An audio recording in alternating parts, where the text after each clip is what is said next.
च दृढ येन स्वस्तवितं येन नाकः यो अंतरिक्षे रजसो विमान कस्मै देवाय हविषा विधेम तारे रविचंद्रादिवनाकर निज प्रकाश चमकाया है धरणी को धारण कर तूने कौशल अलख लखाया है तू ही विश्व विधाता पोषक तेरा ही हम ध्यान धरें शुद्ध भाव से भगवान तेरे भजनामृत का पान करें।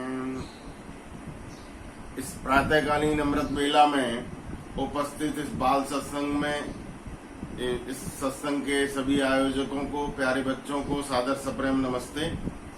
पिछले दिनों विद्यार्थी के 4 गुणों पर चर्चा की थी, आज 5वां गुण लेंगे। जैसा कहा गया है, काग चेष्टा बको ध्यानम स्वान निद्रा तथैव च अल्पाहारी ग्रहम त्यागी विद्यार्थी पंच लक्षणम। तो 5वां लक्षण बताया गया है ग्रह त्याग। विद्यार्थी को देखिए, अब आज का समय तो अलग समय है। प्राचीन समय में बड़ी अच्छी व्यवस्था थी हमारे देश में समाज की कि जैसे ही बालक पढ़ने लायक होता था उसको गुरुकुल में ले जाया जाता था। एक तो माता पिता का कुल होता है, देखिए शब्द भी कितना अच्छा है, माता पिता का परिवार होता था। कहते हैं ना, किस कुल से हो आप, किस परिवार से हो, इसी तरह से गुरुकुल होते थे। तो जब विद्यार्थी गुरुकुलों से निकला करता था तो कहते थे आप किस गुरुकुल के पढ़े हुए हो। उस गुरुकुल के आचार्य से उस बच्चे की पहचान होती थी। तो गुरुकुल, कुल का अर्थ भी परिवार की तरह है। एक छोटे परिवार से बच्चा निकल करके और एक बड़े सामाजिक परिवार में जाया करता था और माता पिता सहर्ष उस बच्चे को अपने गुरुओं को सौंप देते थे, क्योंकि वो गुरु आज के जैसे नहीं थे, उनके आचरण बहुत उत्तम हुआ करते थे, इसलिए वो लोग आचार्य कहलाते थे। तो आचरण की शिक्षा, आचरण सबसे बड़ी चीज है, हम सब जानते हैं। जैसा अंग्रेजी में भी कहा जाता है, if wealth is lost nothing is lost, if health is lost something is lost, if character is lost everything is lost. तो देखिए, चरित्र की शिक्षा देने के लिए, कैरेक्टर की शिक्षा देने के लिए उन बच्चों को गुरुकुल में भेजा जाया करता था, क्योंकि माता पिता जो थे वो अपने कार्यों में लगे रहते थे। वो इतनी शिक्षाएं जितनी आवश्यक होती उतनी नहीं दे सकते थे, इसलिए वो उनको जैसे ही बच्चा पढ़ने लायक होता था गुरुकुल में ले जाया जाता था। और गुरुकुल में जो गुरु होते थे, जो आचार्य होते थे, वहां उनके लिए एक शब्द आया अंतेवासी। अंतेवासी का अर्थ है वो अपने शिष्य को अपने अंदर धारण करते थे। जिस तरह से एक माँ जो है अपने गर्भ में बच्चे को धारण करती है और उसकी 9 महीने तक बच्चे को अपने गर्भ में रखती है, पूरे संस्कार देती है, पूरी उसकी रक्षा करती है, ईश्वर की कितनी अच्छी व्यवस्था है।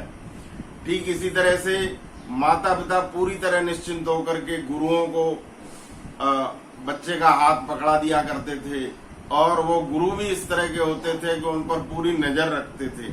अपने आचरण के द्वारा वो शिक्षा दिया करते थे, इसलिए वो आचार्य कहलाते थे।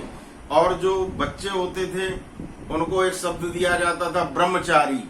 विद्या अध्ययन यानी ब्रह्म में विचरण करना, ब्रह्म परमपिता परमात्मा को जानना, ईश्वर के नियमों का पालन करना, वो ब्रह्मचारी कहलाते थे। और गुरु जो थे वो आचार्य कहलाते थे।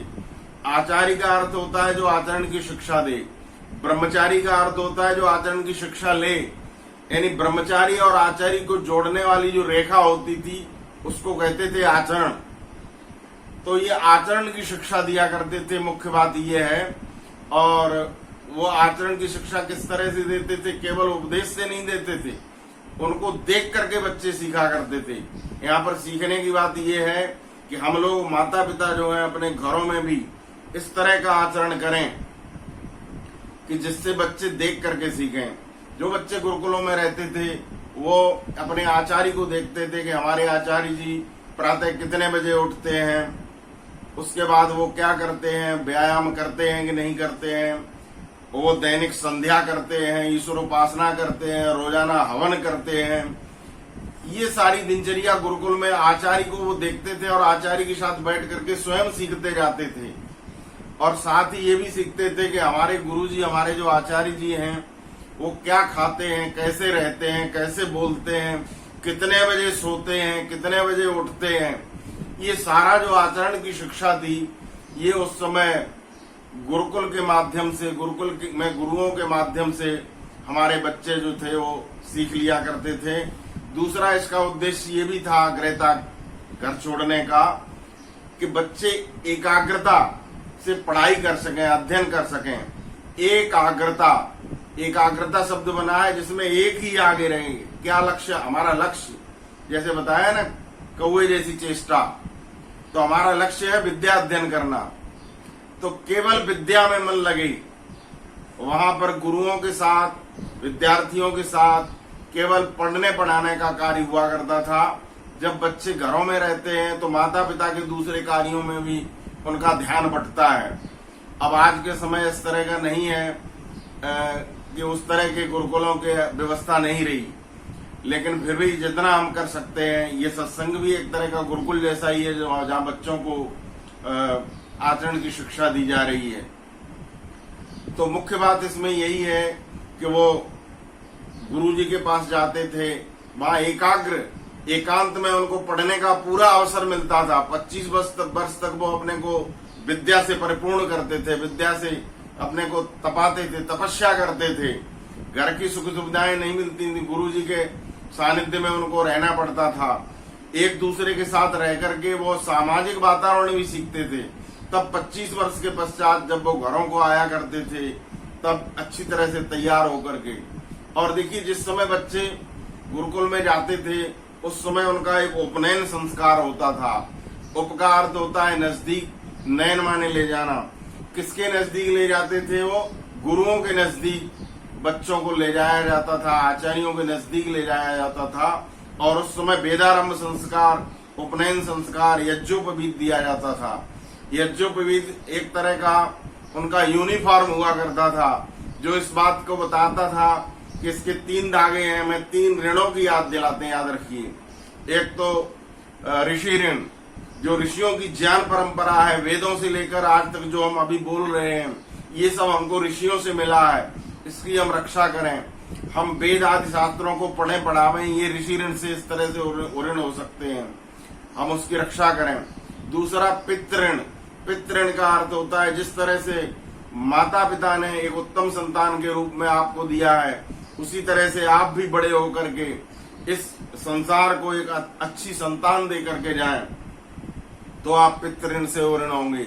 इसी तरह से देवऋण, जितने भी देवता हैं, ये जो पृथ्वी जल वायु आकाश निरंतर हमारी सेवा करते हैं, इनका शुद्धिकरण करें, हम इनकी रक्षा करें। किससे? पेड़ पौधे लगा करके, दैनिक यज्ञ हवन करके वायुमंडल को भी शुद्ध रखें। तो ये 3 धागे जो दिए जाते थे, ये इस बात को बताया करते थे कि विद्यार्थी जो है वो 3 ऋणों को याद रखता हुआ जब समाज के क्षेत्र में आएगा तो एक नया बन करके आएगा। इसलिए उसको द्विज संज्ञा दी जाती थी, उसका दूसरा जन्म होता था। वो फिर ब्राह्मण, क्षत्रिय, वैश्य, शूद्र जैसे उसके कर्म होते थे, उसके अनुसार गुरुजी उसको डिग्री दिया करते थे। याद रखिए, ये ब्राह्मण, क्षत्रिय, वैश्य, शूद्र भी डिग्रियां होती थी, उस समय कोई जाति नहीं थी, याद रखिए।